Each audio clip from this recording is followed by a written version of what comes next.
Hello అండి అందరికీ ఈరోజు తెలంగాణ స్టైల్ నాటుకోడి పులుసు ఎలా ప్రిపేర్ చేసుకోవాలో చూద్దాము. ముందుగా ఒక 1 kg నాటుకోడి చికెన్ని తీసుకున్నాను. ఇక్కడ మంచిగా ఫ్రెష్గా నీట్గా కడిగి పక్కన ఉంచుకోవాలి. అందులోనే కారం వేసుకుందాము. మీకు సరిపడినంత వేసుకోండి. నేనైతే ఇక్కడ 3 స్పూన్ల కారం తీసుకున్నాను. అందులోనే 2 స్పూన్ల ఉప్పు కూడా తీసుకుంటున్నాను. మీకు సరిపడినంత మీరు తీసుకోండి. అందులోనే మళ్ళీ 2 స్పూన్ల అల్లం వెల్లుల్లి పేస్ట్ తీసుకుందాము. ఈ మూడింటిని బాగా మ్యాగ్నేట్ చేసుకోండి. ఆ చికెన్కి పట్టేలాగా బాగా కలుపుకోండి. మంచిగా ఒక 1/2 అవర్ కలిపి మంచిగా పక్కన పెట్టేసుకోండి. ఆ లివర్ ఎగ్స్ని పక్కన పెట్టేసుకోండి. ఇవి కుక్కర్లో వేస్తాం కదా, మళ్ళీ మెత్తగా అయిపోతాయి. పక్కన పెట్టేసుకోండి. తర్వాత ఒక కుక్కర్ తీసుకొని అందులోనే 2 గంటల ఆయిల్ తీసుకుందాము. ఆయిల్ వేడెక్కిన తర్వాత మనం మ్యాగ్నేట్ చేసి పెట్టుకున్న చికెన్ని తీసుకొని అందులో వేసుకుందాము. మొత్తం చికెన్ని వేసుకోండి. మనకి అందులో ఎగ్స్ లివర్ ఉంది కదా, అది మాత్రం అందులో వేయకండి, పక్కన పెట్టేసుకోండి. ఎగ్స్ లివర్ మాత్రం పక్కన పెట్టేసుకోండి. ఒకసారి మంచిగా కలిపి ఆయిల్ అంతా చికెన్కి పట్టేలాగా మంచిగా కలుపుకోండి. ఒకసారి కలుపుకున్న తర్వాత మళ్ళీ అందులోనే ఒక టమాటో పీసెస్ చేసుకొని ఆ టమాటో ముక్కల్ని కూడా అందులోనే వేయండి. 2 గ్లాసుల నీళ్ళు పోసారు కదా, ఇప్పుడు తర్వాత విజిల్కి పెట్టుకోండి. 2 నుంచి 3 వరకు విజిల్స్ వచ్చేలాగా ఉడికించుకోండి ఆ చికెన్ని. నేను ఇక్కడ ఓన్లీ 3 విజిల్స్ వచ్చే వరకు ఉడికించుకున్నాను. ఆ 3 విజిల్స్ రాగానే స్టవ్ కట్టేయండి.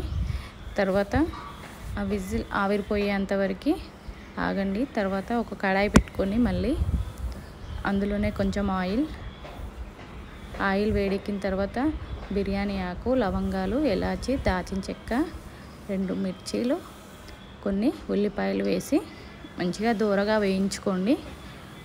ఉల్లిపాయలు కొంచెం దూరగా వేయిందాక ఆగండి.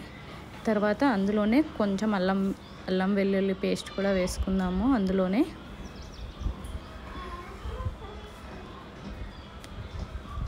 కొంచెం అల్లం వెల్లుల్లి పేస్ట్, అది కూడా కొంచెం వేయించుకుందాము. పచ్చి వాసన పోయేంత వరకు వేయించుకున్న తర్వాత అందులోనే కొంచెం పసుపు వేసుకుందాము.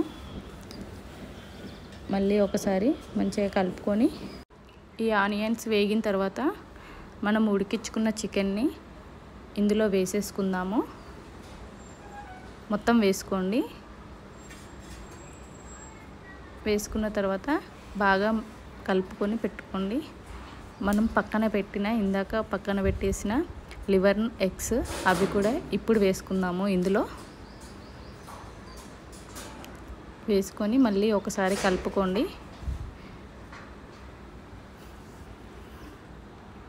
కలుపుకున్న తర్వాత మళ్ళీ 1 టీ స్పూన్ కారం వేసుకుంటున్నాను నేను. ఇందాక మనం 3 స్పూన్స్ కారం వేసాం కదా, మళ్ళీ కొంచెం కారం, కొంచెం ఉప్పు కూడా వేస్తున్నాను.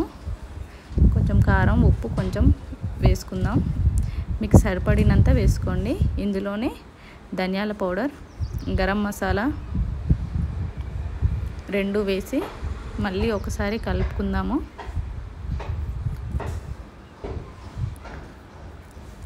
మీకు కారం కావాలంటే ఇంకొంచెం ఎక్కువ వేసుకోండి.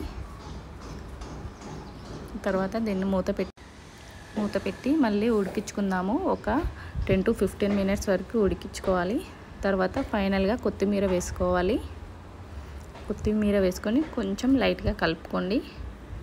అంతే, చికెన్ రెడీ అండి. నాటుకోడి చికెన్ పులుసు ఎలా ఉంది? ట్రై చేయండి మీరు కూడా. తెలంగాణ స్టైల్ నాటుకోడి పులుసు. లైక్ చేయండి, సబ్స్క్రైబ్ చేయండి.